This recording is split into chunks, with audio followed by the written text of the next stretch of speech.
Yang memakmurkan masjid golongan pertama mereka yang membangun masjid. Saya betul-betul tidak bisa membangun masjid, Ustadz, tidak bisa nyumbang ke masjid. Maka orang yang memakmurkan masjid golongan yang kedua, mereka yang datang berjamaah di masjid.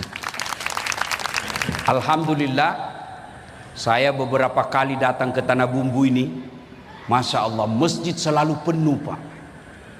Alhamdulillah. Apalagi kalau subuh, penuh sampai di luar, Bu, nggak ada di dalam.